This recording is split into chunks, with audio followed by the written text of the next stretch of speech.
Bonjour, c'est Michel Drac. Alors aujourd'hui je vous présente un livre, Fire and Fury Inside the Trump White House, de monsieur Michael Wolff. Alors je suis pas chez moi, donc j'ai pas mon décor habituel pour la présentation, mais je me suis organisé comme j'ai pu. Mais pour le reste, ça va être une vidéo de présentation classique d'un bouquin, et en l'occurrence vous allez voir d'un bon bouquin. Alors de quoi ça parle ? Donc le titre fait référence à une déclaration fracassante de Trump à l'été 2017, quand il a dit la Corée du Nord ferait bien de ne plus menacer les USA, sinon elle sera traitée avec un feu et une fureur, with fire and fury, un feu et une fureur comme le monde n'en a jamais vu, ce qui semble évoquer carrément une frappe thermonucléaire, c'est à ce à quoi on pense quand on lit ça. Bon. Donc Michael Wolff a décidé de reprendre cette formule qu'il trouve très emblématique du style particulier de Donald Trump et de la présidence Trump. Alors il faut savoir que Michael Wolff n'est de toute évidence pas tout à fait neutre dans son compte-rendu. Il est très visible qu'il a un parti pris anti-Trump. C'est très visible, par exemple, quand on en arrive à l'affaire de Charlottesville, et on se rend compte aussi que c'est largement inconscient. C'est-à-dire qu'on voit très bien sur l'affaire de Charlottesville que Wolff ne comprend pas la position de Trump quand Trump refuse de prendre parti entre la violence des, entre guillemets, fascistes et la violence des, entre guillemets, antifascistes. Et Wolff ne comprend pas, c'est extérieur à son système de pensée, qu'on puisse sortir de la réification de la violence politique, qu'on puisse admettre en quelque sorte que les antifascistes peuvent être devenus les fascistes. Ce en quoi d'ailleurs on voit très bien que, en fait, contrairement à ce que croit probablement Michael Wolff lui-même, le vrai conservateur, au sens de, enfin, disons le vrai réactionnaire plus exactement, au sens de qui reste enfermé dans des schémas préexistants, c'est pas Trump, c'est Michael Wolff. Ça, on le voit très bien sur l'affaire de Charlottesville. On le voit aussi très bien quand Wolff se risque à une analyse de la relation Trump-Poutine. Alors voilà les explications qu'il donne au fait que Trump n'est pas un anti-poutinien. Et voilà, ou bien Trump a des intérêts russes, ou il est attiré par les hommes forts, ou il pense séduire Poutine, où il est tenu par les Russes qui auraient des infos sur lui. C'est le spectre des possibles pour Michael Wolff. Mais ça lui vient même pas à l'idée que peut-être tout simplement Trump s'est dit qu'il valait mieux s'entendre avec les Russes pour éviter de les repousser vers les Chinois dans le cadre d'une nouvelle géopolitique qui est la géopolitique du XXIe siècle. Et là on voit bien encore comment c'est Wolff en fait qui est enfermé dans des schémas préexistants et pas Trump. Bon. Cela dit, même s'il y a donc de très fortes limites au travail de Michael Wolff, c'est intéressant. Wolff, en fait, là où il est intéressant, c'est quand il parle non pas de Donald Trump, non pas de la politique de Donald Trump, à laquelle visiblement Wolff lui-même ne comprend pas grand-chose, je crois, mais de l'insertion du Trumpisme et de Trump, qui sont deux problèmes bien distincts, à l'intérieur de l'establishment washingtonien. Comment Trump, qui est une personnalité hors norme, on va en parler tout de suite, et le Trumpisme, qui est une nouvelle sensibilité politique émergente, comment ces deux réalités se sont insérées à l'intérieur du swamp, le marais, à l'intérieur de l'establishment washingtonien. Et là, par contre, Wolff est, je crois, assez bon, parce que là, il parle de ce qu'il connaît. C'est un bon spécialiste de ce monde-là, et en tout cas, ce qu'il dit a le mérite de la crédibilité et les accents de la sincérité. Alors vous allez me dire, mais on s'en fout finalement, qu'est-ce qu'on en a à faire de ce qui se passe à l'intérieur de l'établissement washingtonien? Mais non, on s'en fout pas du tout, parce que selon la façon dont Trump et le Trumpisme interagissent avec cet establishment, eh bien, les résultats concrets de la présidence Trump vont être très différents. Donc c'est quand même intéressant de savoir ce qui se passe et comment tout ça fonctionne, et c'est là que Michael Wolff est un bon guide. On a un moyen aussi de vérifier dans quelle mesure ce guide est fiable, c'est qu'il y a eu des réactions à ce livre. Alors on voit très bien qu'un certain nombre de gens qui aiment bien Trump ont pris la défense de Trump en disant ce que raconte Michael Wolff c'est n'importe quoi. On voit très bien aussi qu'un certain nombre de gens qui n'aiment pas Michael Wolff, souvent pour des raisons de jalousie professionnelle d'ailleurs visiblement, on dit oui mais c'est quelqu'un qui est connu pour ne pas faire correctement la vérification des faits, etc. Ce qui est vrai, c'est un des défauts de Michael Wolff. Mais on a aussi les retours d'un certain nombre d'autres témoins, souvent des gens d'ailleurs assez neutres, qui ne sont pas connus pour des prises de position politiques extrêmement marquées. Je ne vais pas rentrer dans les détails, je me suis un peu renseigné en surfant sur l'internet US pour voir qui avait dit quoi. Et en gros, beaucoup de gens quand même ont dit, oui, bon, il y a des exagérations, il y a quelques erreurs factuelles, mais ce que décrit Wolff correspond effectivement en grande partie à ce que nous-mêmes on a ressenti. Donc je vous dis vraiment, ne pas donner à Wolff une valeur qu'il n'a pas, se souvenir que c'est son point de vue, qu'il peut se tromper, qu'il peut nous mentir, on ne sait jamais. Ne pas croire que tout ce que je vais dire maintenant est nécessairement parole d'évangile. Moi-même, je souligne bien, je ne fais que rapporter ce que j'ai lu dans le livre, je ne sais pas si c'est vrai, mais quand même les accents de la sincérité et une certaine crédibilité sur tout ce qui touche au rapport entre Trump, le Trumpisme et l'establishment washingtonien. Bon. Des rapports qui sont clairement, d'ailleurs, commençons par le dire nettement, très explosifs.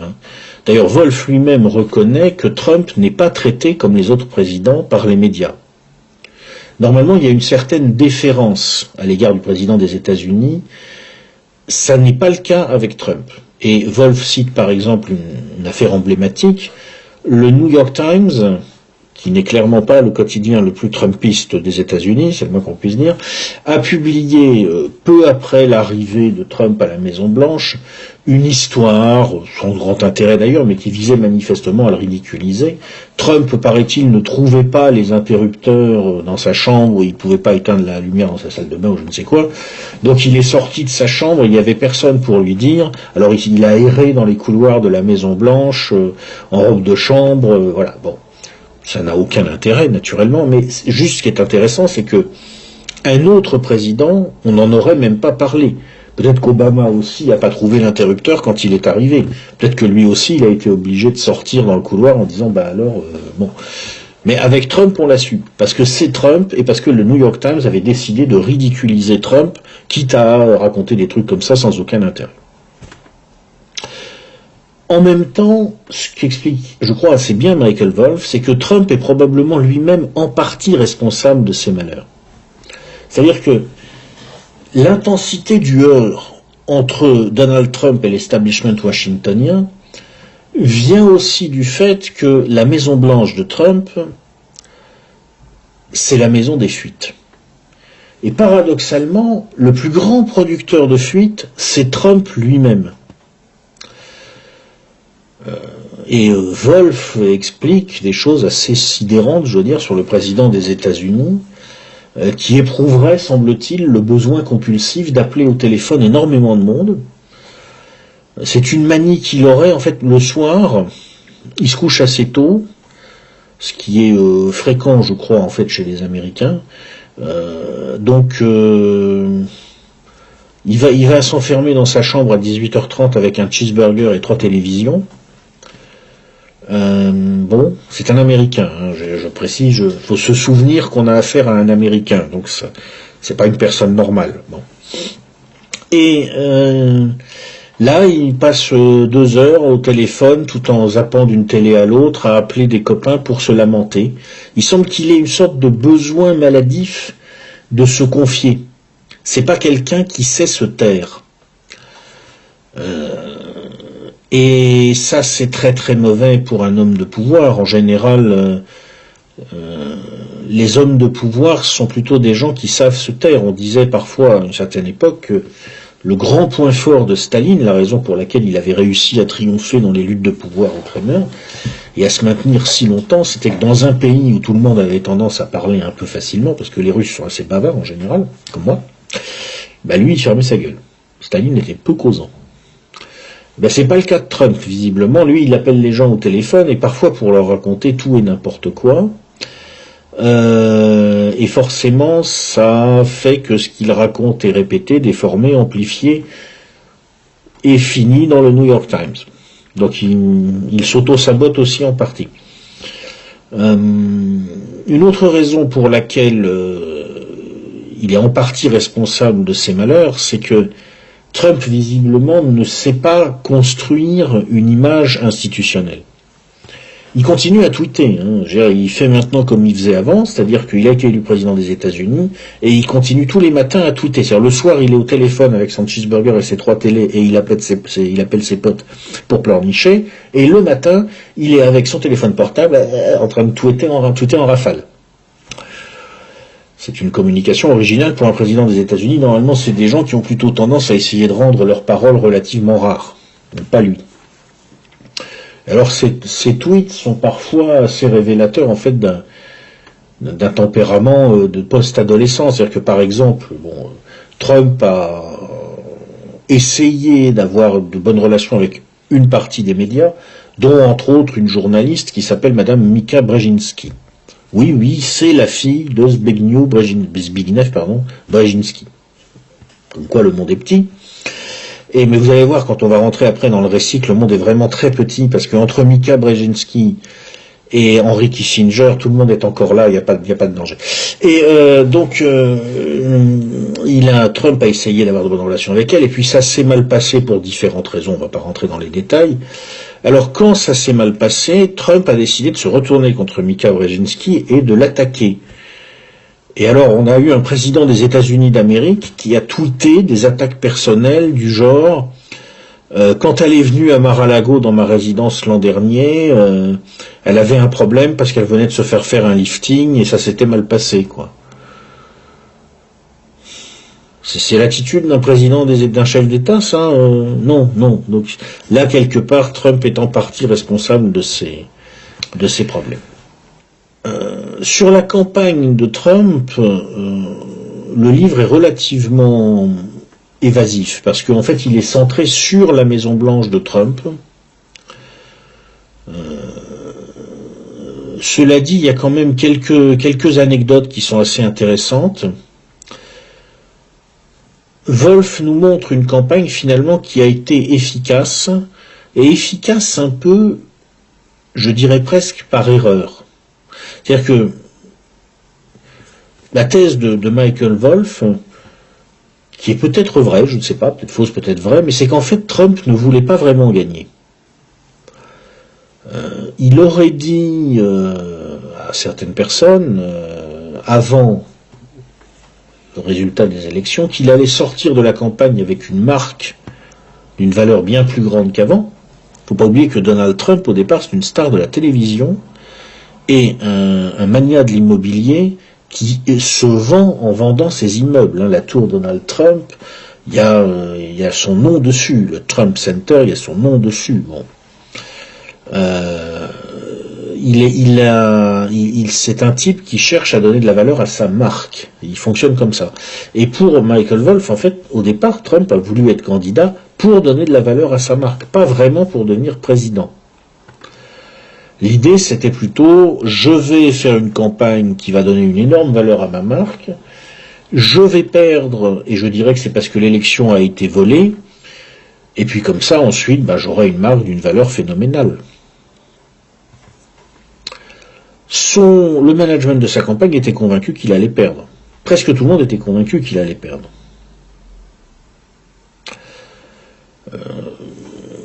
Wolff décrit comment le campaign manager de Trump, une certaine Kellyanne Conway, était absolument persuadée que Trump allait perdre et qu'elle avait tout préparé pour pouvoir faire porter le chapeau de la défaite à un monsieur Reince Priebus, je ne sais pas d'ailleurs comment ça se prononce, enfin Reince Priebus on va dire, qui était le boss du Republican National Committee, qui n'a pas beaucoup soutenu Donald Trump, parce que le parti républicain et Trump, ça fait un peu deux.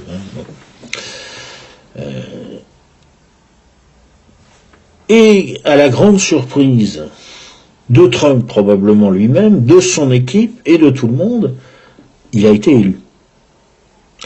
Et alors, en fait, on comprend à la lecture de Michael Wolff que ce qui s'est passé, probablement, c'est que quelques semaines avant, quelques mois avant l'élection, Trump a eu peur de perdre trop, de se prendre carrément une raclée, qui là ne donnerait pas de valeur à sa marque. Et donc il a cherché le moyen de perdre, mais pas trop nettement. En tout cas, c'est la thèse qui a l'air d'avancer Wolff. Et pour ça, il a quand même fait campagne. Et il l'a bien fait, parce que le type a les qualités d'un animal politique exceptionnel. Il a une énergie énorme, il a une très grande capacité à s'auto-convaincre des choses, ce qui lui permet ensuite d'être très convaincant devant les gens. C'est un commercial à la base. Il a fait une petite équipe très lean, très mobile, zéro paperasse, la méthode Trump. Et puis, il a eu la bonne initiative de prendre avec lui quelqu'un qui était capable de donner du sens à sa campagne, de construire un storytelling efficace, Stephen Bannon.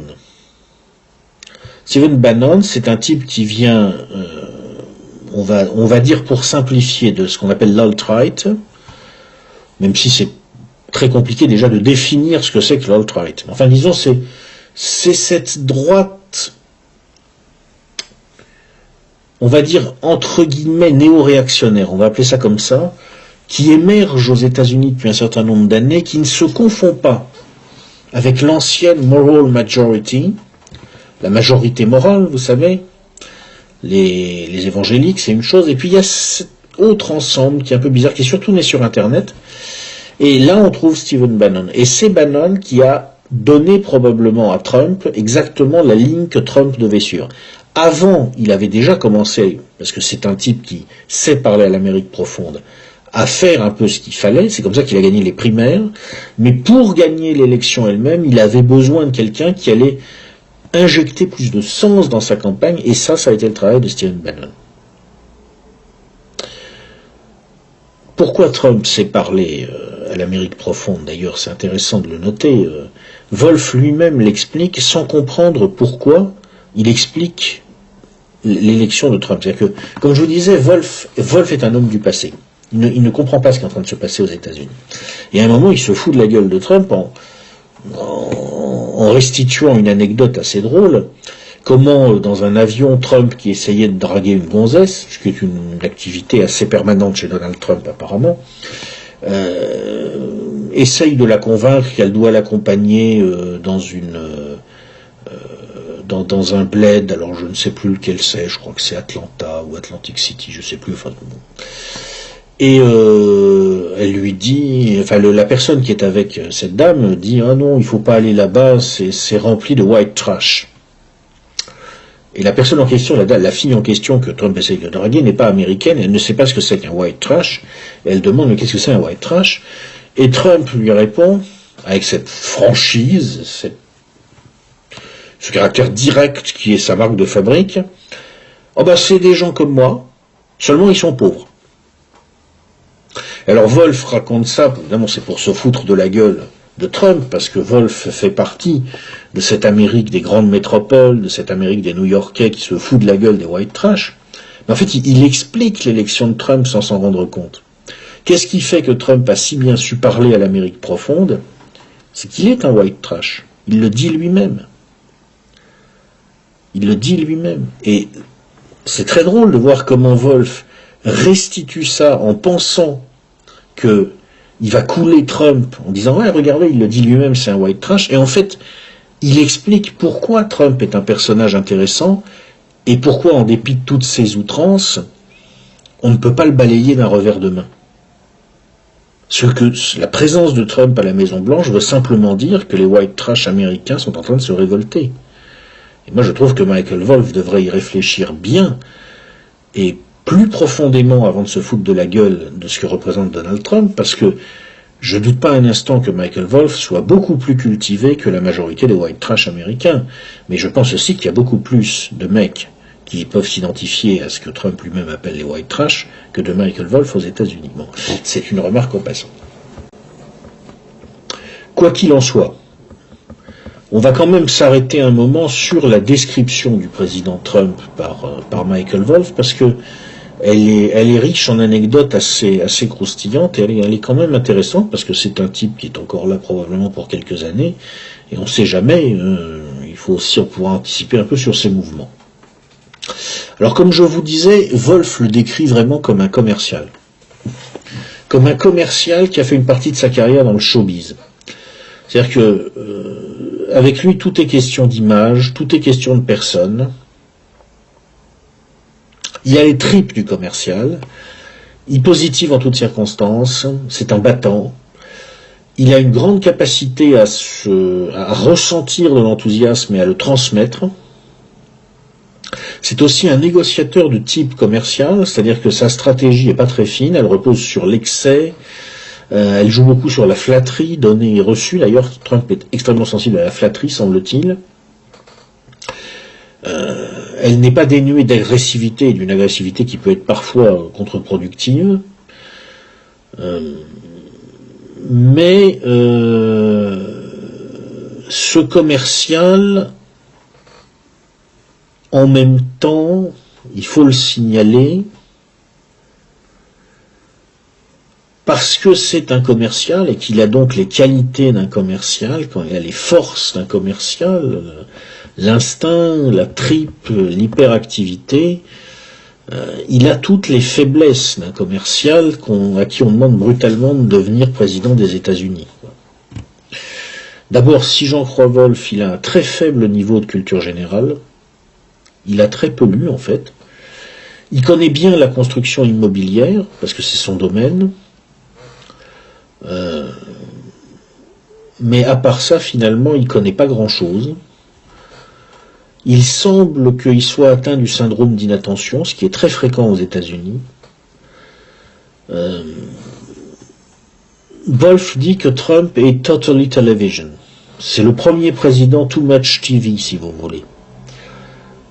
C'est-à-dire le mécanisme de régression intellectuelle, il faut quand même appeler les choses par leur nom à un moment, qui caractérise les accros à la téloche, a maintenant rattrapé jusqu'au locataire du bureau de la Maison Blanche. C'est-à-dire que jusque dans le bureau ovale, on a un mec qui a un problème avec l'écrit, qui a un problème pour rester concentré 5 minutes sur un texte, qui a besoin d'images, qui a besoin de la rapidité, de la fluidité, de la télévision. Et puis, le système de valeurs qu'il a développé dans le cadre de ses activités antérieures, dans son métier finalement de commercial de lui-même en permanence, ce système de valeurs est assez incompatible avec le monde de l'État d'une manière générale. Par exemple, ce qui est très antipathique dans le personnage de Trump, dans ce que rapporte Wolff en tout cas, c'est son incapacité à comprendre que l'argent n'est pas nécessairement la valeur principale de tout le monde. Par exemple, Wolff raconte comment, dans un moment où il se confie, c'est-à-dire très souvent, Trump dit mais je comprends pas, ces fonctionnaires qui sont des mecs intelligents, d'un haut niveau, qui se défoncent, ils vont faire quoi dans leur vie? 200 000 $ par an, 200 grand maximum. Mais ils pourraient gagner beaucoup plus, des gens comme ça, dans le privé. Pourquoi ils restent dans la fonction publique? Il comprend pas ça. La noblesse du service de l'État est manifestement quelque chose qui est extérieur à Trump. C'est un peu embêtant pour un chef d'État. Alors, une question que se pose Michael Wolff de façon récurrente dans le bouquin, effectivement qui se pose aujourd'hui, semble-t-il, que certaines personnes soulèvent, c'est la santé mentale de Trump.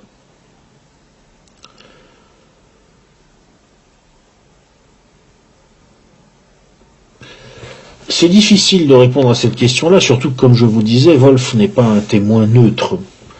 Bon, ce que montre Wolff, en tout cas, et je pense qu'il n'a pas été contredit sur un certain nombre d'anecdotes qui donc doivent être vraies, c'est que clairement, Trump est caractériel. Il a des fortes tendances sociopathiques. Cela dit, je ne pense pas que ce soit à proprement parler un sociopathe constitué.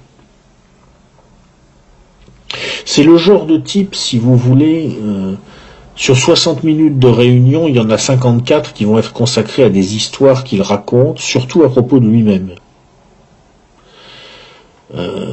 C'est le genre de type qui peut développer des névroses, des troubles obsessionnels compulsifs, parce qu'il n'est pas très équilibré. Par exemple, il semble qu'il soit un peu paranoïaque.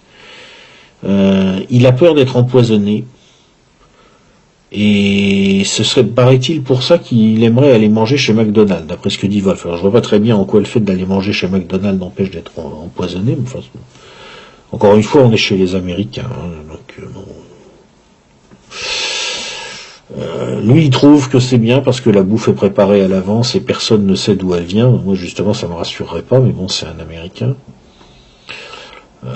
À la Maison Blanche, il a interdit que le personnel de service touche à ses effets personnels, sauf quand c'est lui qui le demande, précisément. Personne ne doit toucher à sa brosse à dents. Il semble qu'il ait des phobies avec tous les risques de contact avec les fluides corporels de l'autre. Ce qui rend particulièrement drôle, soit dit en passant, la pseudo-anecdote qu'on a essayé de lui coller sur une histoire de Golden Showers dans une chambre d'hôtel à Moscou, enfin je vous passe les détails, ça colle pas du tout en tout cas au personnage. Et puis il y a un certain nombre d'anecdotes, de détails qui laissent quand même penser que il a un besoin compulsif anormal de s'affirmer, d'être au centre de son propre monde et même à la limite de l'envahir entièrement. Ça ressemble à une espèce de, comment dire, de moi mal structuré et une personne en expansion, quoi. Je veux dire, c'est pas équilibré, Trump. Il y a quelque chose qui va pas. Par exemple, Wolf raconte une anecdote assez croustillante. Bon, apparemment, comme je vous disais, Trump est un dragueur impénitent, et il semble que il cherche particulièrement à draguer les femmes mariées. Je pense que ce genre de mec, c'est une façon de s'affirmer, de dire c'est moi le mâle alpha, c'est moi le mâle dominant. J'ai baisé ta femme, et toi t'as pas baisé la mienne. C'est à peu près le niveau, quoi. Et Wolf raconte comment un truc qu'aimait bien faire Trump à une certaine époque pour essayer de tomber une femme mariée, c'est qu'il invitait le mari de la gonzesse dans son bureau, et puis il mettait le téléphone, il appelait la gonzesse et il mettait le téléphone sur haut-parleur sans prévenir le mec, et il lui disait ouais tu sais j'ai des filles là qui viennent de Las Vegas ou de Los Angeles. 3-4 gonzesses très belles, je te garantis un bon moment, on monte en haut et on se fait une petite touze, quoi, ensemble. Et puis bien sûr, il attendait que le mec en face dise ah ouais, c'est une bonne idée, pendant que la gonzesse était au téléphone en train d'entendre écouter son mari, quoi.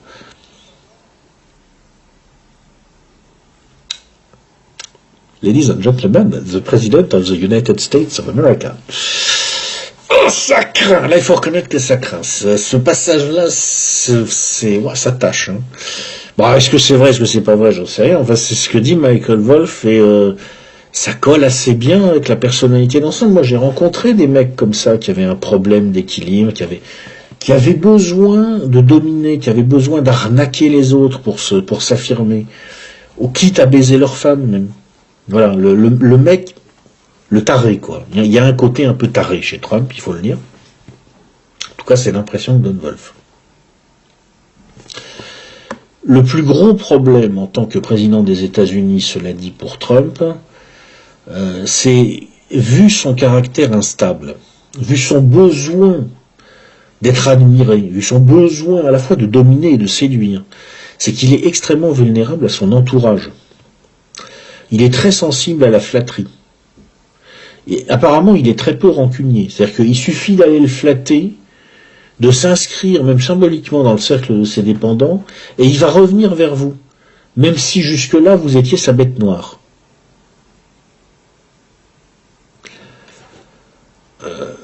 Ça le rend très fragile finalement, et ça veut dire en particulier que des gens qui connaissent bien son mode de fonctionnement, et là je pense en particulier à sa fille, Ivanka, et donc à son gendre, Jared Kushner, peuvent très facilement le mettre sous contrôle. Gros problème. Et vous allez voir que le récit de Wolf tourne beaucoup autour de cette question-là. Comment fonctionne la Maison-Blanche de Trump? Alors, clairement, la réponse de Michael Wolff, c'est en gros, et si je fais court, c'est un putain de bordel extraordinaire. C'est une administration que Wolff décrit comme bordélique, inexpérimentée, avec une absence à peu près totale de toute forme de procédure formelle. Ce que décrit Wolff, en fait, c'est un président Trump qui n'a jamais compris l'importance d'avoir une équipe structurée à la Maison-Blanche. Il a essayé de gouverner les États-Unis comme il avait mené sa campagne électorale. Une technique de campagne lean, avec une structure très légère, à l'instinct. Alors pour faire campagne, ça peut marcher, mais pas pour gouverner un grand pays. Il y a chez Trump une tendance à vouloir que les choses soient big. Il veut des big things, des grandes choses qui vont permettre de faire un hit dans les médias. Et c'est comme ça qu'il dirige la Maison-Blanche, de coup en coup. C'est la technique du coup d'éclat permanent. Et ça ressemble un peu aux pathologies de la présidence française sous Sarkozy d'ailleurs. Il y a des points communs. Donc le résultat, c'est qu'au niveau de l'équipe, tous les membres de l'équipe Trump, pour exister, doivent agir en présence de Trump, parce que s'ils ne le voient pas, comme il n'y a pas de procédure de reporting régulière, ça n'existera pas, il ne le verra pas du tout. Et en plus, il faut que ce soit pour faire des big things, pour proposer des big things. Sinon, ça n'existe pas. Donc ça, c'est très mauvais, évidemment, pour avoir une action politique structurée, conduite sur le long terme. Ça permet de faire des coups, mais sur le long terme, pour penser à long terme et organiser à long terme, c'est pas terrible. Facteur aggravant, dans l'entourage de Trump, à qui il a largement confié la Maison-Blanche, personne, avant l'élection de Trump, n'avait travaillé dans la politique à haut niveau. On a affaire à des gens qui ressemblent un peu souvent à Trump, c'est-à-dire des gens qui n'approfondissent pas les dossiers, qui savent très bien mémoriser quelques formules choc, et qui vont les placer au bon moment en réunion avec Trump pour que Trump puisse dire « Oui, ça c'est vrai, voilà, c'est ça ». Et ça s'arrête là. Donc ça donne une formule de pensée politique qui est quand même très limitée, quoi. Du genre, nos prédécesseurs ont échoué en faisant une chose, donc il suffit de faire le contraire et ça va marcher, ce qui est idiot. C'est pas parce que parfois on fait le contraire et ça marche pas non plus. Il fallait faire encore un troisième truc. Voilà, mais ça c'est la méthode Trump. Et il faut dire que, à la limite, par moment, ce que décrit Wolff, je vais pas me montrer désobligeant pour nos amis américains, mais c'est quand même une fraction des élites américaines qui est à la limite mononeurale, quoi. Je veux dire, les mecs vraiment avec un niveau assez bas, quoi. Alors, le résultat concret, si vous voulez, et là on va rentrer dans le cœur du récit maintenant, ce que raconte Wolff sur la première année finalement de la présidence Trump, c'est que pendant cette première année, la Maison-Blanche de Donald Trump a vécu l'affrontement entre trois hommes. Trois hommes qui se sont battus pour développer par des stratégies d'influence d'ailleurs assez frustres, adaptées à un contexte assez frustre, leur pouvoir à l'intérieur du panier de crabes. Et c'est ça le cœur du récit de Michael Wolff, du récit de cette première année de la présidence Trump. Ces trois hommes, qui sont-ils? Stephen Bannon, dont on a déjà un peu parlé, on en reparlera ensuite plus en détail, car c'est pratiquement le personnage principal en fait du récit de Wolff. Reince Priebus, le patron du Republican National Committee, puis secrétaire général de la Maison-Blanche, l'homme système du Parti républicain, si vous voulez, et Jared Kushner, le gendre de Donald Trump, le mari d'Ivanka. Alors on va regarder ces hommes-là l'un après l'autre pour bien comprendre à qui on a affaire. On va commencer par le moins important des trois, Priebus. Qu'est-ce qui explique qu'il soit devenu secrétaire général de la Maison-Blanche à l'élection de Trump, enfin, à l'inauguration de Trump? Essentiellement le fait que, en gros, l'establishment républicain voulait un sas entre lui et Trump. Parce que les politicards du Parti républicain avaient pu voir fonctionner Trump pendant la campagne électorale. Donc ils savaient que le type avait toutes les qualités requises et tous les défauts requis en même temps pour être insupportable de leur point de vue.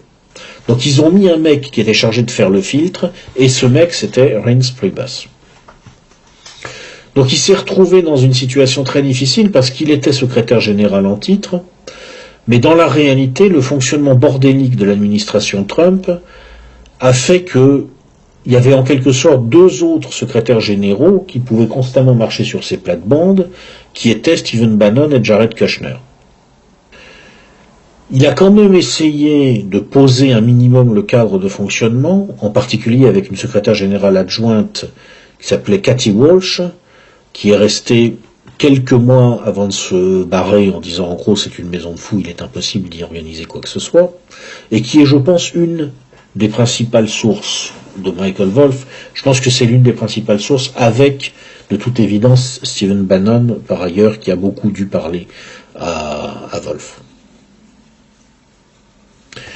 Et Reince Priebus est décrit par Michael Wolff comme quelqu'un en fait qui essaye de fabriquer, de refabriquer malgré tout, contre vents et marées, une Maison Blanche qui fonctionne à l'ancienne, comme le Parti républicain a l'habitude de faire fonctionner la Maison Blanche quand il est au pouvoir. Et Priebus, bien sûr, n'y est pas parvenu. Durant l'été 2017, il s'est fait virer dans des conditions sur lesquelles on reviendra et qui sont absolument hilarantes. Jared Kushner, maintenant. Donc Jared Kushner,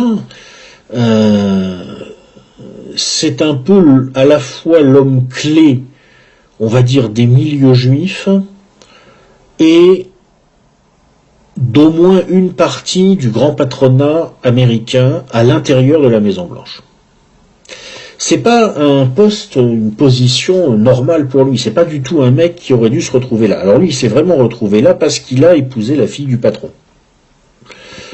Au départ, c'est un gars qui vient du New Jersey, ce qui a fait de lui à Manhattan, quand il s'est lancé là-bas, un outsider, comme d'ailleurs le jeune Donald Trump, ce qui explique que Trump et Kushner puissent assez facilement fonctionner ensemble malgré tout ce qui les sépare, entre autres le fait que Kushner est un juif orthodoxe alors que Trump avait un père notoirement antisémite.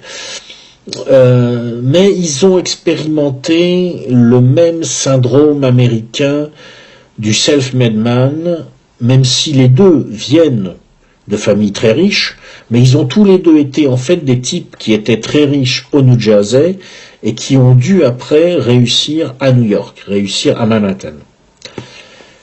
Et ils ont tous les deux donc dû avaler les mêmes couleuvres et ramper dans les mêmes mares de boue en quelque sorte. Alors c'est un gars qui vient d'une famille et d'un milieu à la fois très riche et en même temps pas très recommandable apparemment. Juste une anecdote qui donne une idée de la famille Kushner.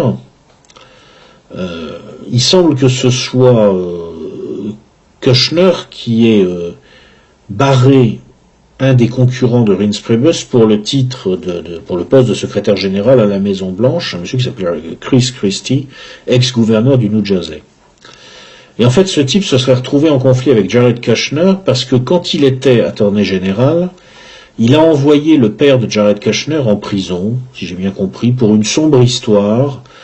Alors le gars avait été poursuivi par le fisc pour une fraude fiscale, et il a monté un piège avec une prostituée pour faire chanter son propre frère qui voulait témoigner contre lui dans le cadre de cette enquête pour fraude fiscale ou un truc dans ce goût-là. Bon, vous voyez l'esprit général, quoi. Hein, on est quelque part entre les Sopranos, Dallas et Et tout le monde sont juifs, parce que c'est une famille de juifs orthodoxes par ailleurs. D'ailleurs, la fille de Trump, Ivanka, a dû se convertir au judaïsme orthodoxe pour pouvoir épouser Jared.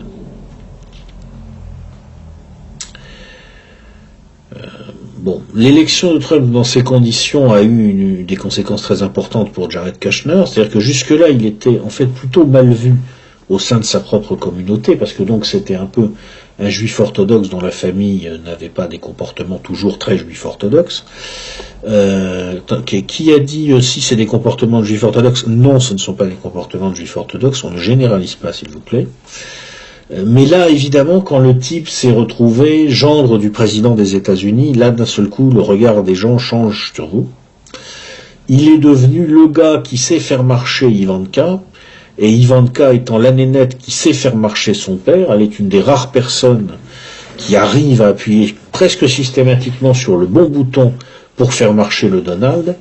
Eh bien, Jared est devenu d'un seul coup un type très important à la Maison-Blanche. Et on l'a bien encadré. Il a une petite équipe resserrée qui s'installe dès l'inauguration de Trump, avec messieurs Berkowitz et Raphaël, même des juifs orthodoxes. Il y a un petit bout de la Maison-Blanche là où la vie s'arrête le vendredi soir, parce que c'est le coucher du soleil, c'est Shabbat. Monsieur Kushner s'est très vite installé et a très vite pris du poids à l'intérieur de l'administration Trump. Il a été chargé du Moyen-Orient assez rapidement.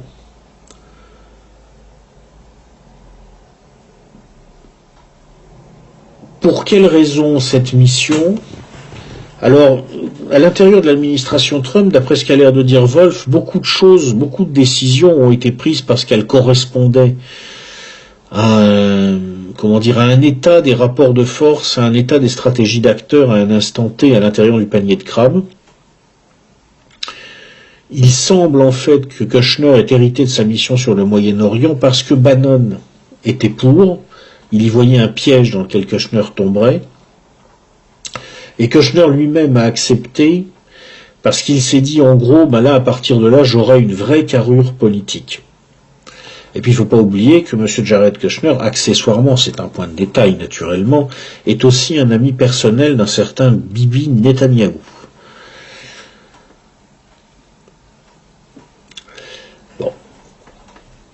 Cela dit, c'est pas si évident que ça de savoir qui exactement se tient derrière Jared Kushner. Je vois déjà la meute des antisionistes fous se déchaîner. Ça y est, on le tient, silicionniste.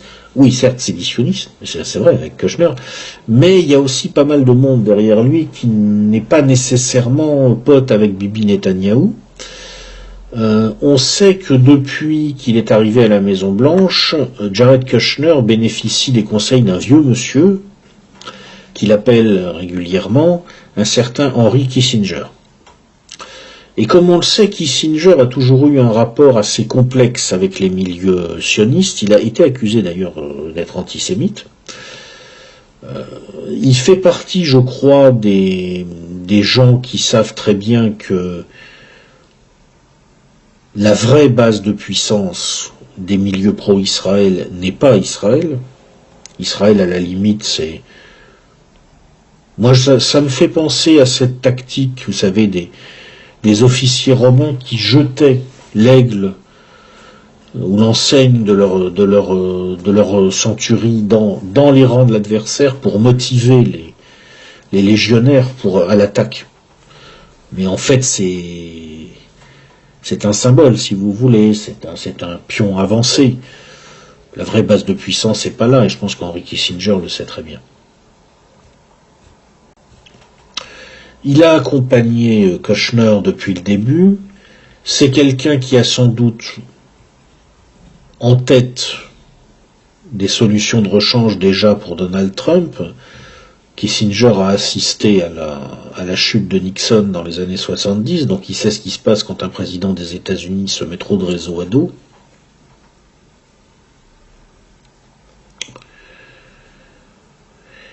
M. Kushner a aussi bénéficié des conseils plus épisodiques, semble-t-il, de Tony Blair. Blair, en février 2017, est venu visiter Kushner à la Maison-Blanche.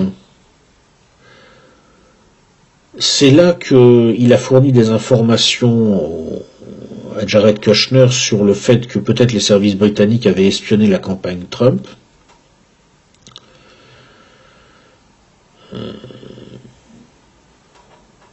Information que la CIA a par la suite jugée incorrecte, mais il est clair que la CIA ne pouvait que officialiser le fait que de son point de vue l'information était incorrecte, parce que la CIA ne pouvait pas admettre qu'un service de renseignement allié a espionné le président des États-Unis, le futur président des États-Unis. Bon, on peut penser que si Blair a dit ça à Kushner, c'est que ça doit être vrai.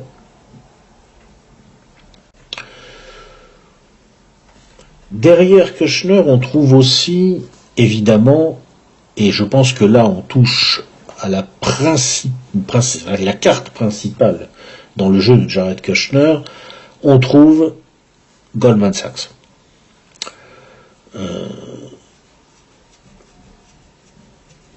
Très vite, Kushner a fait rentrer dans l'administration Trump Gary Cohn, un ex-président de Goldman Sachs, qui est entré au National Economic Council, qui est un conseil économique national, donc qui est une instance qui était plutôt en perte de vitesse depuis pas mal de temps, et qui a repris, semble-t-il, de l'importance dans la Maison-Blanche de Donald Trump.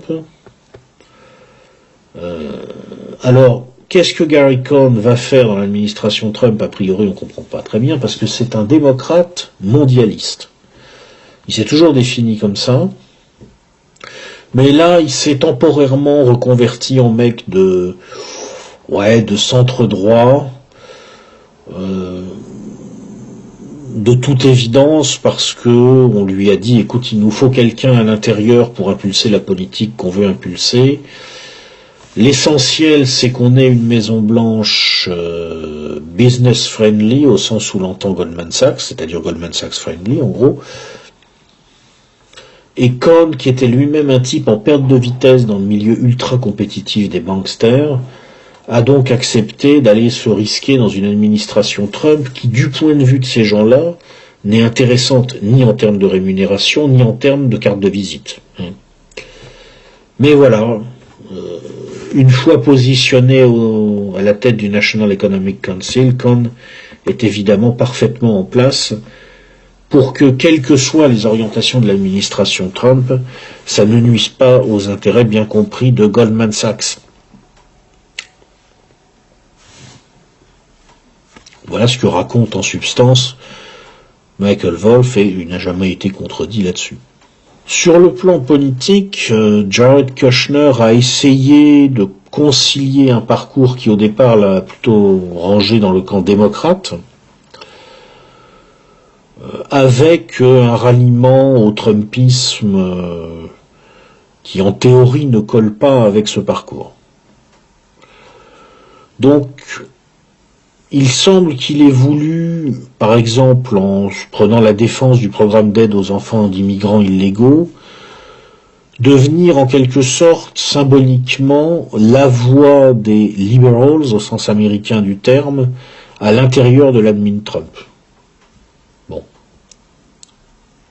Ça explique que ces positions l'aient souvent mis en frontale contre Stephen Bannon, qui lui, comme je vous disais, représente plutôt la sensibilité alt-right.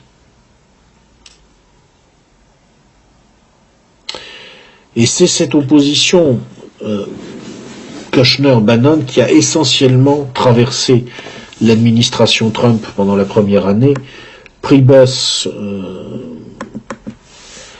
ayant très vite été distancé par ces deux hommes, d'après ce que raconte Michael Wolff. Et Priebus, qui au départ était a priori plutôt un allié pour Kushner, et d'ailleurs, en fin de compte, assez vite devenu, sinon un allié, du moins un partenaire de Stephen Bannon, parce que Priebus, contrairement à ce qu'on pourrait croire, n'a pas seulement été effrayé par le fait qu'un type comme Stephen Bannon, qui est un journaliste donc de cette droite néo-réactionnaire, se retrouve dans le premier cercle du président des États-Unis, ce qui pouvait être un traumatisme pour un apparatchik du Parti républicain, mais il a aussi été traumatisé par l'influence que le couple Jared Kushner-Ivanka Trump avait pris sur Trump. Il faut voir que Kushner et Ivanka sont très jeunes, ils ont la trentaine, pas très expérimentés, et à l'intérieur de la Maison Blanche, les gens les appellent the kids, les enfants. Apparemment, à un certain moment, entre des hommes qui ont un peu plus d'expérience et de bouteilles, fût-ce d'un côté un apparatchik du Parti républicain et de l'autre un journaliste néo-réac, il y a eu un certain rapprochement pour essayer de limiter les dégâts faits par the kids, les enfants. Alors maintenant, Stephen Bannon. Qui c'est, ce type-là? Donc, c'est un gars qui est passé par l'armée et par Goldman Sachs. Bon, mais à un petit niveau. Il n'est pas monté très haut à l'intérieur de Goldman Sachs. Puis, il est passé dans le domaine des médias, où, du point de vue de Michael Wolff, il n'a pas un parcours très brillant. C'est un acteur des médias de droite. Alors, bon, Wolff, qui a ses partis pris, essaye de nous dire que c'est un gars pas très recommandable, parce que Michael Wolff a trouvé des gens qui lui ont dit qu'il leur avait fait des crasses, etc. Mais enfin, ça veut absolument rien dire. Essayez donc de grenouiller quelques années dans un milieu pareil sans vous faire des ennemis, bravo. Bon, donc on n'en sait rien, en fait. Je considère que tout ce que raconte Wolff sur le parcours de Bannon est nul et non avenu. En plus, c'est un journaliste qui parle d'un autre journaliste, ils peuvent avoir des problèmes entre eux. Bon. Ce qui est plus intéressant, c'est ce qu'explique Michael Wolff sur le rôle d'un milliardaire de la droite, on va dire, ultra-réac républicaine, monsieur Mercer, Bob Mercer. Bannon, appuyé sur Mercer, a essayé manifestement de peser à l'intérieur de l'administration Trump dans une direction qui va au-delà du programme probable de Bob Mercer. Parce que tel que Wolff décrit Bob Mercer, on est plutôt chez quelqu'un, si vous voulez, qui va être inscrit dans une sensibilité ultra-réactionnaire de retour à l'Amérique traditionnelle. Quelqu'un qui va être plutôt attentif à la question de savoir si on va remettre en cause la législation sur l'avortement, par exemple. Je crois que Bannon, prenant appui sur le soutien que lui avait apporté Mercer, a voulu se mêler de la grande politique. Par exemple, il a soutenu la candidature de Gary Cohn à la Federal Reserve dans une perspective tactique, pour obtenir de lui en échange un soutien au National Economic Council en faveur d'un agenda encore plus protectionniste. Il y a un passage où Wolff raconte ce mouvement un peu bizarre, où on voit Bannon soutenir quelqu'un qui, au départ, est un homme de Jared Kushner, Gary Cohn. Bon, entre nous, d'après ce que dit Wolff, Cohn méprise profondément Kushner. Bon. Mais il est rentré dans le cadre de l'écurie Kushner. C'est Kushner, c'est par l'intermédiaire de Kushner et d'Ivanka Trump qu'il a pu s'installer comme il s'est installé, M. Goldman Sachs, là. Eh bien, néanmoins, Bannon a soutenu Gary Cohn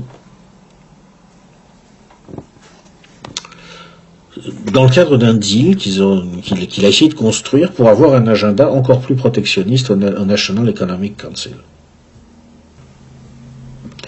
La force de Stephen Bannon, c'est que dans cette Maison Blanche où finalement on avait pas mal d'acteurs qui se retrouvaient là un peu par hasard, il était porteur d'une vraie vision politique. lui a compris manifestement ce qui est en train de se passer. C'est-à-dire que lui a saisi que la mondialisation se retournait contre l'Occident. Lui a perçu l'énorme colère qui monte dans l'Amérique populaire. Et à défaut d'avoir élaboré un projet politique vraiment précis et solide, ce qui n'est pas sa nature, parce que c'est un journaliste habitué à faire des coups, habitué à une pensée péchue, si vous voulez, musclée, qui frappe, qui cogne, mais qui n'est pas très approfondie. Hein. Mais à défaut d'avoir construit donc un projet politique vraiment précis et solide, il a quand même élaboré un vague agenda nationaliste, isolationnisme, protectionnisme, anti-immigrationnisme et keynésianisme. C'est un peu ça, le bannonisme en quelque sorte.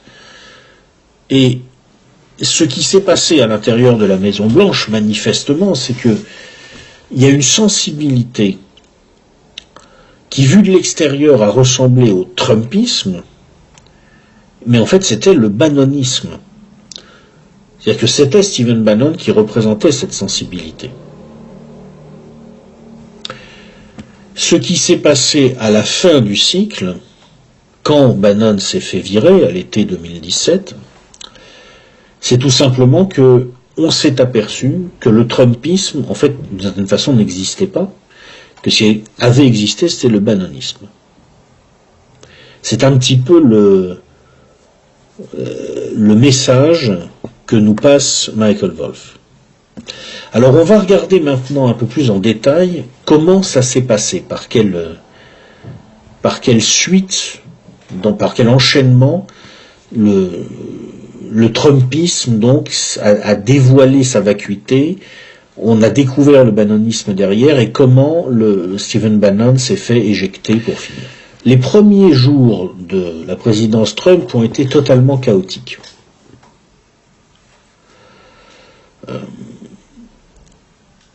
Dès le départ, Trump a eu des problèmes avec la communauté du renseignement.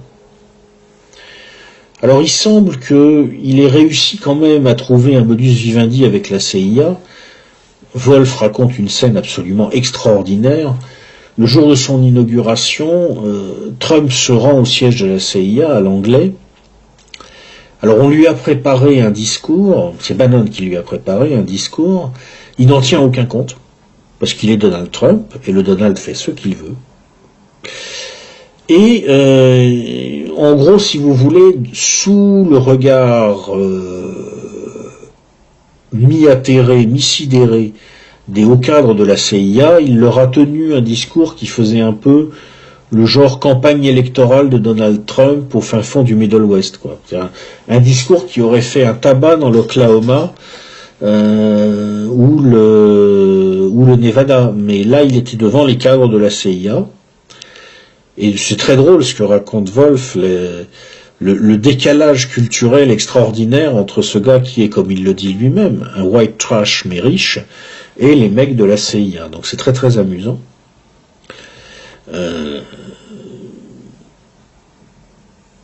Bannon a voulu marquer un point très vite dans ces premiers jours chaotiques de la présidence Trump. C'est ce qui explique la fameuse loi sur le travel ban, vous savez, la loi sur l'entrée d'étrangers venant de pays musulmans.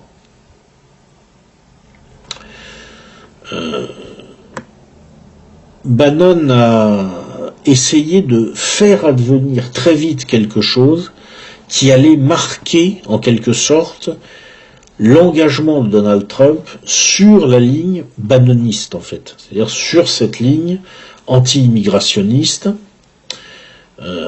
Et pour ça, il a eu l'idée, donc, de faire cette mesure, le travel ban, qui a été promulguée à travers un executive order. Alors, je vous passe les détails de la procédure américaine. Le problème, c'est que ça n'a pas été bien verrouillé sur le plan juridique. Ça a été fait trop vite et par des gens qui n'avaient pas forcément le niveau pour bien le verrouiller juridiquement, ce qui explique qu'ensuite les opposants à la mesure ont pu la saboter, la remettre en cause. Enfin, il y a eu tout un feuilleton qui s'est déroulé. Et ça a commencé un petit peu déjà finalement à user la position de Stephen Bannon. C'est-à-dire qu'il a tiré une cartouche, elle n'a pas vraiment fait mouche, et une fois qu'il l'avait tirée, ben, il en avait une de moins dans son chargeur. Dès le travel ban, les camps sont tranchés. Il y a une anecdote assez drôle que rapporte Michael Wolff. Il raconte comment Trump reçoit une équipe de journalistes, à peu près à ce moment-là, quelques jours après l'inauguration. D'ailleurs, c'est à ce moment-là qu'il reçoit entre autres la fille de Brzezinski, Mika, et il demande à ces journalistes ce qu'ils pensent de sa première semaine à la Maison-Blanche. Réponse, c'est bien ce que vous avez fait sur US Steel, c'est-à-dire l'engagement d'utiliser de l'acier pour les US, pour les pipelines US. C'est-à-dire déjà, ok, Donald Trump, le président qui va défendre cette industrie américaine dont on a besoin comme base de puissance et qui est en train de se faire laminer. Mais pour le travel ban, c'est pas terrible. Genre, ouais, non, mais Stephen Bannon, non. Déjà, vous voyez les camps se mettre en place. Il est entré assez rapidement au National Security Council, ce qui a fait tousser pas mal de monde dans l'appareil, disons, dans le complexe militaro-industriel des États-Unis, parce que ça veut dire qu'on avait auprès du président, dans le conseil donc qui s'occupe quand même des questions de défense, un représentant d'une sensibilité alt-right qui est très largement une sensibilité anti-établissement. Mais assez vite, malgré sa capacité à rentrer donc dans un certain nombre de cénacles comme le National Security Council, le National Economic Council, Bannon a perdu le contrôle de l'agenda de Trump. En gros, Wolff a l'air de dire que Bannon a vraiment été influent jusqu'en mars. Puis à partir de mars 2017, donc très vite finalement, 2 mois et quelques après l'inauguration, il en a été réduit à rechercher l'alliance de Reince Priebus pour faire contrepoint à Jared Kushner qui prenait de plus en plus d'importance.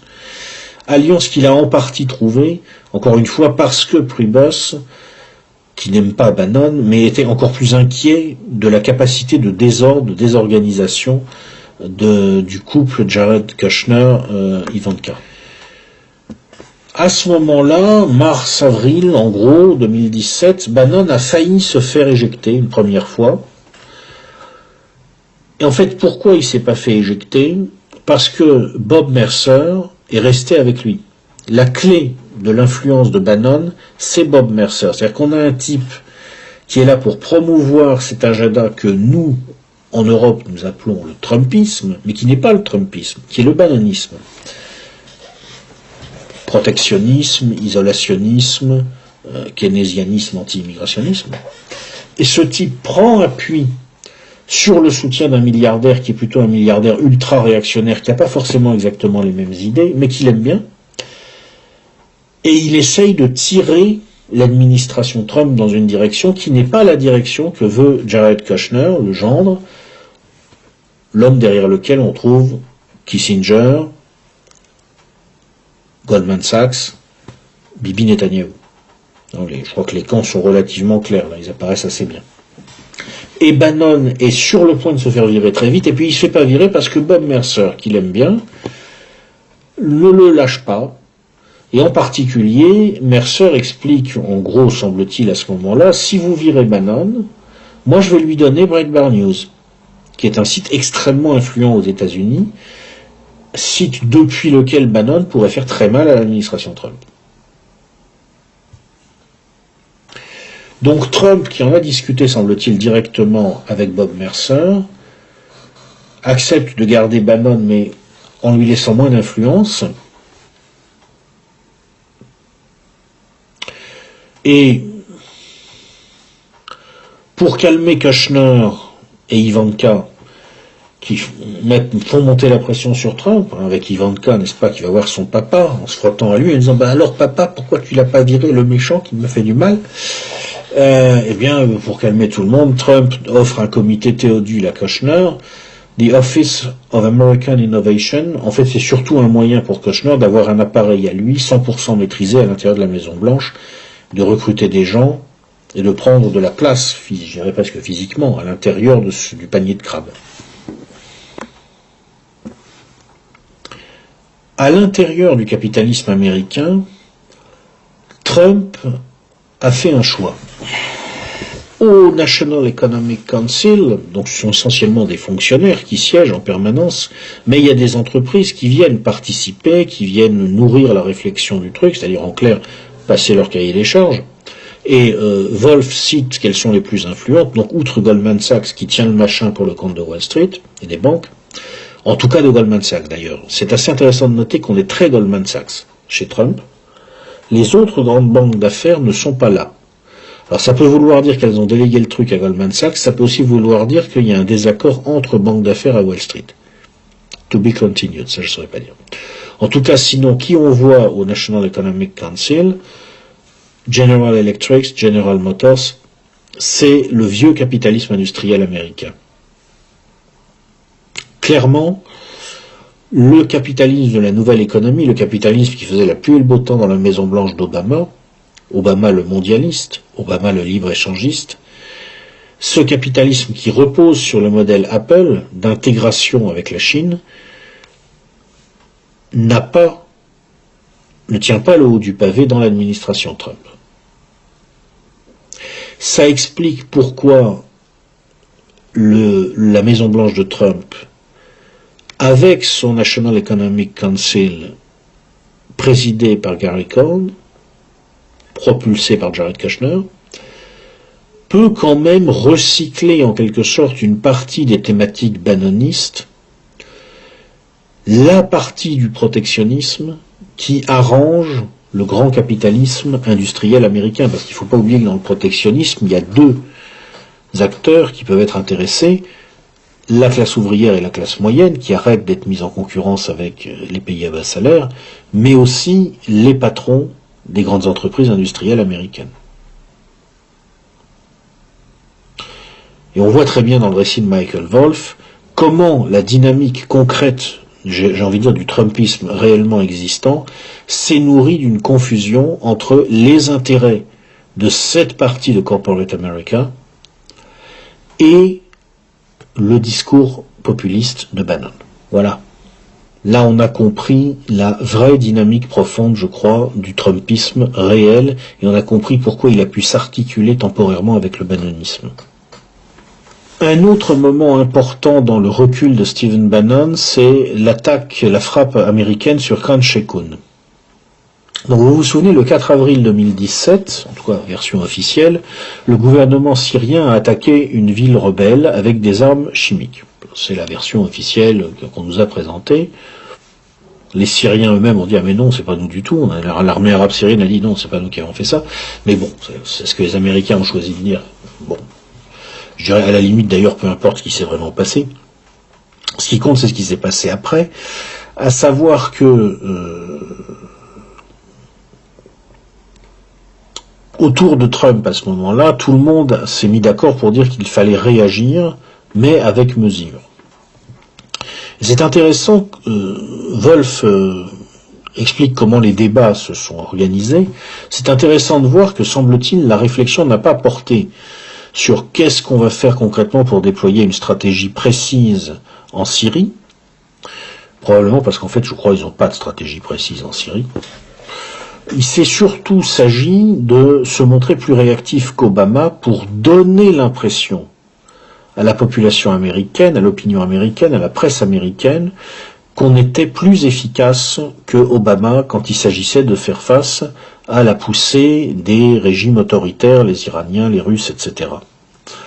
Et déjà, on voit émerger tout à fait à l'intérieur de l'administration Trump, à ce moment-là, le recyclage des discours qui venaient plutôt du côté Clinton avec quelqu'un comme Robert Kagan, les discours néoconservateurs sur l'opposition manichéenne entre les régimes autoritaires et les démocraties, n'est-ce pas?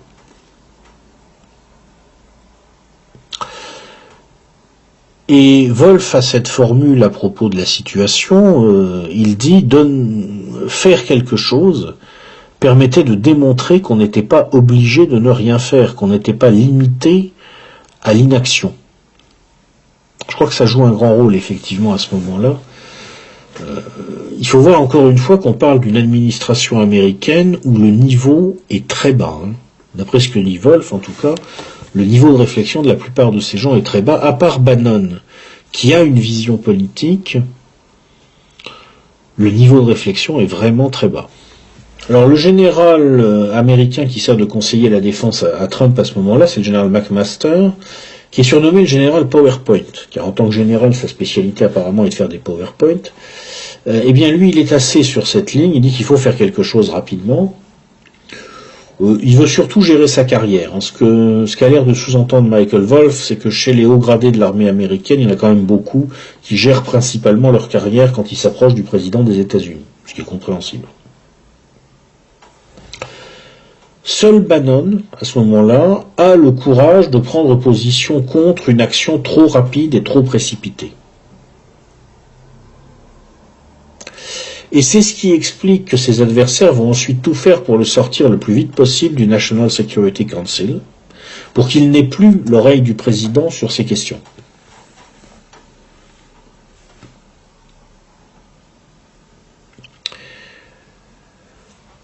C'est ce qui va se passer très vite. Le 5 avril, l'annonce officielle a lieu.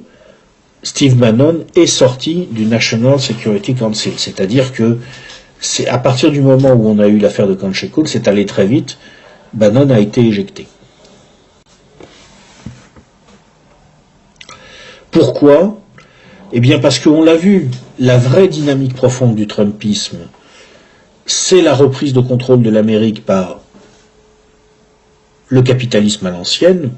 Le capitalisme à l'ancienne peut très bien s'accommoder du protectionnisme de Bannon, à la sauce qui convient à ce capitalisme. Il peut s'en accommoder. Il ne peut pas s'accommoder de l'isolationnisme de Bannon. Le capitalisme américain a besoin de l'impérialisme. D'où le fait que Bannon commence à ce moment-là vraiment à perdre du poids à l'intérieur de la Maison-Blanche de Trump, lorsqu'il s'avère qu'il est resté sur sa ligne isolationniste, il est resté cohérent, au moment où, mais ma foi, il s'agissait de savoir s'il allait prendre le parti de l'impérialisme américain.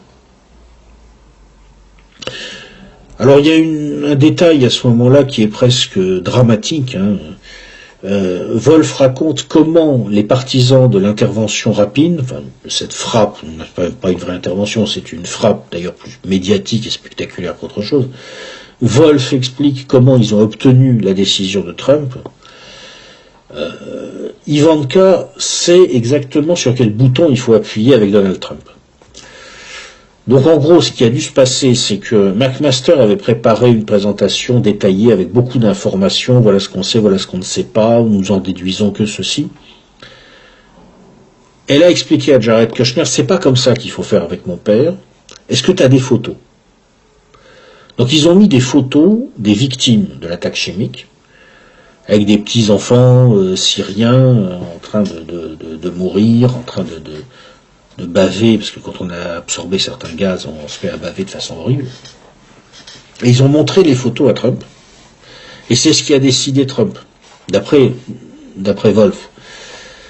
Parce que ce que Ivanka Trump a expliqué à Jared Kushner, qu'il a expliqué à McMaster, qu'il a expliqué aux gens qui voulaient obtenir la décision de Trump, c'est qu'avec ce président Too Much TV, il faut éviter les grandes informations complexes, il faut lui donner des images. Les images tout de suite, ça le frappe. Ça lui permet de prendre son téléphone, c'est ce que dit Wolff, et d'appeler ses potes pour dire « Ouais, on va frapper, c'est pas possible, j'ai vu les images, c'est horrible, etc. » Je ne sais pas si c'est vrai, c'est ce que dit Wolff, mais si c'est vrai, c'est vraiment dramatique, quoi. Ça veut dire vraiment que les États-Unis sont à la dérive, quoi. À la dérive.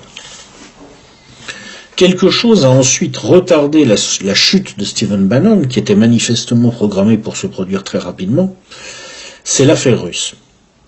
Et alors là, Michael Wolff donne un éclairage tout à fait étonnant. J'ai appris une chose très intéressante sur cette affaire russe, c'est que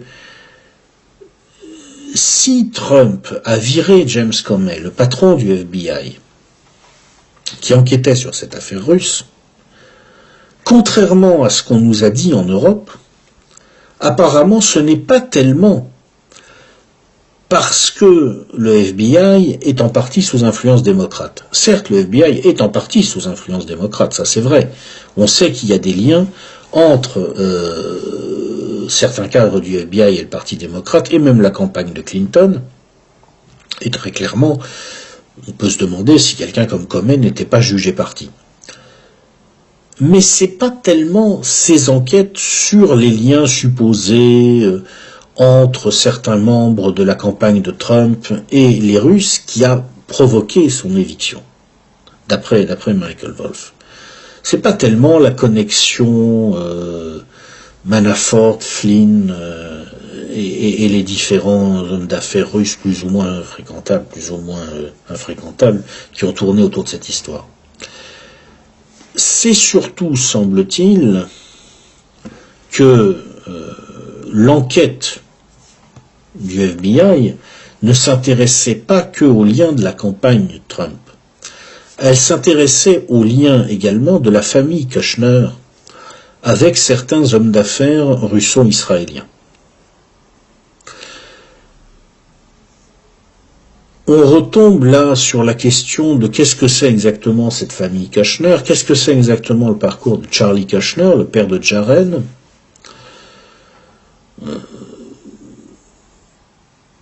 Semble-t-il, c'est surtout pour que le FBI n'aille pas fouiller de ce côté-là que Jared Kushner et Ivanka Trump ont mis une énorme pression à Donald Trump pour l'amener à virer James Comey. Éviction à laquelle Bannon s'est opposé, justement parce que Bannon, lui, avait très envie que le FBI cherche de ce côté-là, bien entendu. Trump, finalement, s'est laissé convaincre par sa fille et son gendre, et comme on le sait, il a viré James Comey, de manière d'ailleurs assez assez maladroite. Il l'a viré de la manière qui pouvait le plus lui mettre le FBI sur le dos. C'est-à-dire que à cause de ça, Donald Trump va avoir le FBI sur le dos tout le temps. Et Wolff cite Bannon qui dit en gros, j'ai essayé de lui faire comprendre que on ne devait pas faire ce genre de mouvement parce que maintenant ça va être un homme, Donald Trump, contre une institution, le FBI. Et dans ce face-à-face, même si l'homme c'est le président des États-Unis, c'est pas facile de faire face. Comme on le sait par la suite, l'affaire a rebondi, il y a une guerre de communication qui s'est mise en place. Comment ça se terminera, personne ne le sait. Mais en tout cas, voilà le dessous des cartes. Et comme dans cette affaire, Trump a quand même laissé des plumes, il s'est très vite rendu compte effectivement que ce que lui avait dit Kushner sur le fait qu'en virant Comey on allait régler le problème n'était pas vrai, parce qu'il a viré Comey, ça n'a pas réglé le problème. Eh bien, ça a permis à Bannon temporairement de reprendre en quelque sorte du poil de la bête. Voilà pourquoi, après s'être viré du National Security Council en avril, après Khan Shekun, au moment où on a tous cru que Bannon allait passer à la trappe très vite, eh bien non, il s'est maintenu un certain temps, parce que tout simplement Kushner était mis en difficulté par ailleurs. Et puis, finalement, après une phase de stase, tout s'est accéléré dans le récit de Michael Wolff en août-septembre 2017.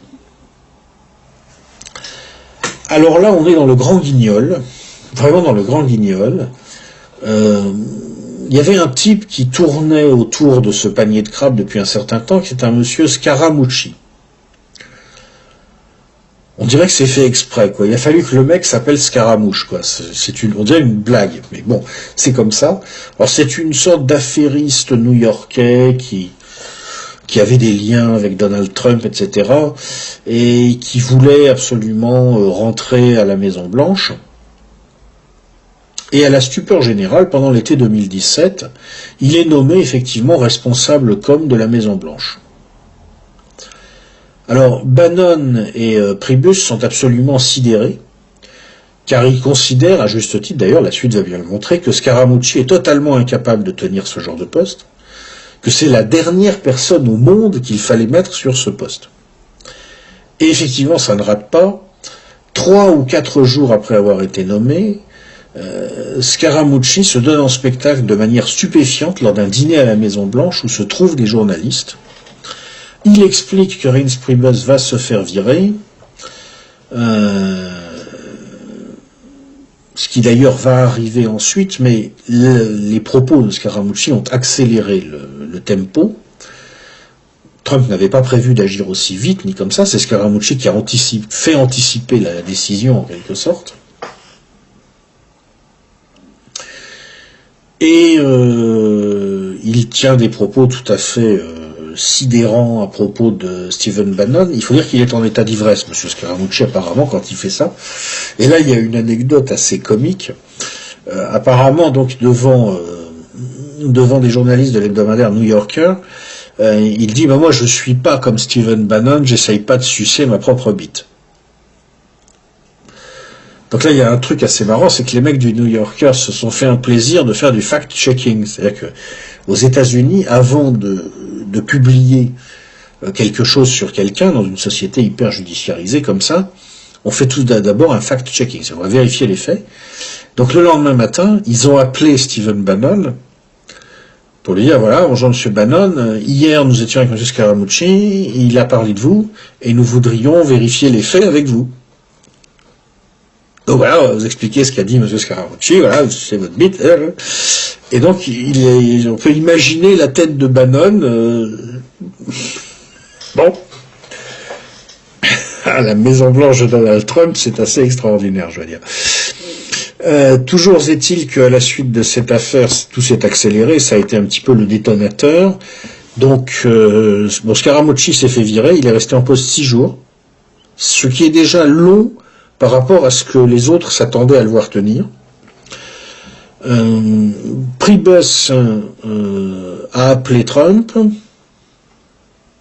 pour lui dire en gros j'en peux plus. Là cette fois donc c'est si je reste là-dedans, le ridicule va m'emporter avec le reste de l'équipe, donc je me casse. Donc, là encore, un détail assez croustillant. Trump a dit à Priebus, oui, d'accord, pas de problème, on va organiser ça tranquillement, je te laisse gérer ta communication pour annoncer toi-même ton départ. Il a raccroché, puis ensuite il a tweeté, j'ai décidé de virer Reince Priebus et je le remplace par le général John Kelly, ex-directeur du Department of Homeland Security. Boum, et il envoie le tweet, ce qui a obligé Kelly après à appeler Priebus, en se confondant en excuses, en disant écoute je suis désolé, je l'ai appris en même temps que toi par le tweet de Trump. Dans ce contexte assez indescriptible, Stephen Bannon fait un mouvement qui va provoquer son éviction définitive, probablement volontaire en fait. C'est-à-dire que le 16 août, il donne une interview. Donc Trump vient d'expliquer que, en gros, Fire and Fury au besoin sur la Corée du Nord. C'est en gros, il vient de dire qu'il était prêt à déclencher une guerre thermonucléaire. Donc là, Bannon déclare publiquement qu'il n'y a pas de solution militaire en Corée du Nord, ce qui revient à dire qu'il désavoue publiquement Donald Trump. Donc très clairement, il va sauter, parce que le conseiller d'un président ne peut pas le désavouer publiquement. Et c'est ce qui se passe assez rapidement, effectivement. En septembre, Bannon se fait éjecter.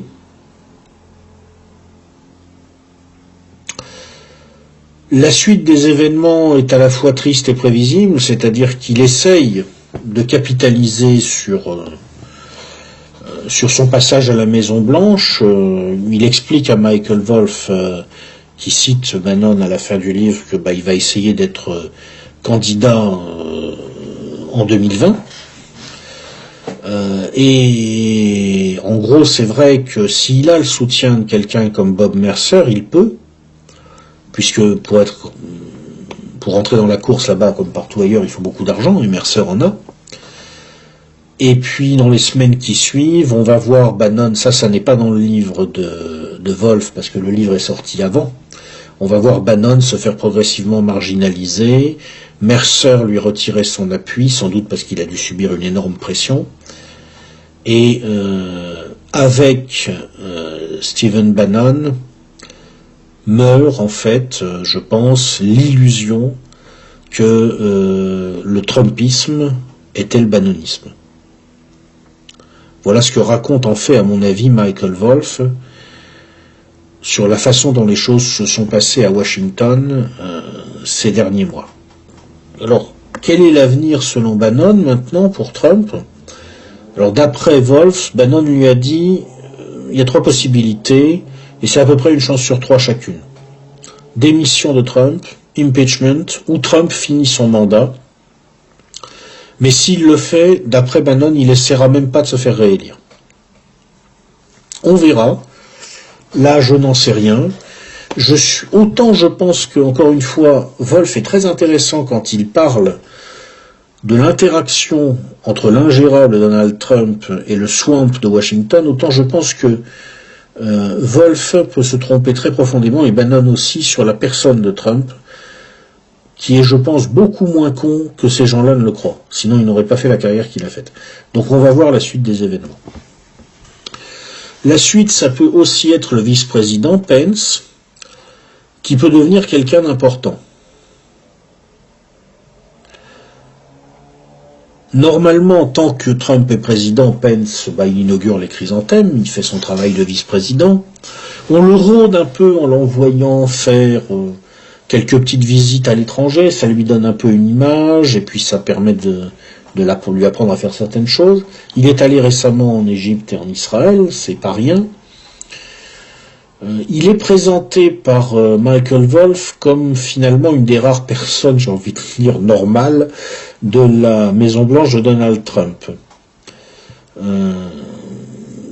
À bien des égards, il semble que ce soit un peu l'anti-Trump sur le plan de la personnalité. Très peu de fuites venant de son équipe, qui semble assez soudée. Le genre de gars qui ne fait pas beaucoup de bruit, mais qui peut être efficace sur des dossiers secondaires qu'on lui demande de traiter.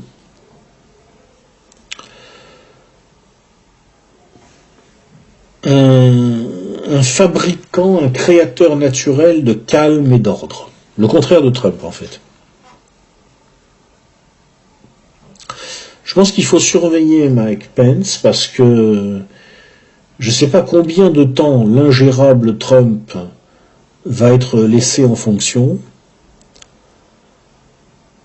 Encore une fois, mon analyse, c'est qu'en fait, c'est le vieux capitalisme américain qui a pris appui sur la révolte populiste pour la capter et prendre le dessus sur le capitalisme de la nouvelle technologie. Je pense que ce vieux capitalisme, on a cité les noms tout à l'heure, General Electric, General Motors, IBM, ce vieux capitalisme s'accommodera très bien des foucades de Trump tant qu'elles n'auront pas de conséquences, mais on ne sait jamais. Et puis Trump s'est mis énormément de monde à dos, en particulier au FBI. Peut-être qu'à un moment, la décision sera prise de mettre en avant Pence. Il y a aussi une autre raison, c'est qu'il faut préparer 2020. Je pense qu'avec l'abandon discret, mais qui va être de plus en plus évident, du bannonisme, on va s'apercevoir que le Trumpisme n'était pas le bannonisme. Et en particulier sur l'immigration, je ne pense pas que cette Amérique-là, l'Amérique du nouveau capitalisme, donne satisfaction aux électeurs qui ont voté Trump en 2016. Donc Pence a le profil qu'il faut pour ressusciter la moral majority, pour revenir à un schéma bien connu du vieux capitalisme à l'ancienne, qui est l'instrumentalisation des tendances réactionnaires des classes moyennes. Il y a peut-être quelque chose à surveiller de ce côté-là. Voilà ce que je déduis de la lecture de ce livre, qui a ses qualités, qui a ses défauts, qu'il ne faut certainement pas prendre pour un absolu, mais qui en tout cas mérite d'être lu. Fire and Fury, Inside the Trump White House, de Michael Wolff.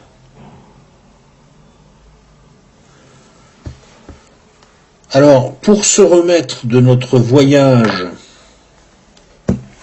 en Psychopatland, chez Donald Trump, on va ensuite se faire un livre qui va donner la parole à un vrai très grand chef d'État. La prochaine note de lecture, ce sera Conversation avec Poutine de Oliver Stone, le livre d'entretien Stone-Poutine. Juste parce que je trouve ça marrant, après avoir parlé de Trump, qui, je le précise, ne m'est pas particulièrement antipathique, mais qui n'est pas non plus très sympathique, à vrai dire, mais qui en tout cas est bien emblématique d'une Amérique Too Much TV, eh bien on va parler de certainement la personne qui a joué le rôle le plus important au début du XXIe siècle, monsieur Vladimir Poutine. Et vous allez voir que c'est un peu un autre niveau. Et je vous dis donc, à bientôt.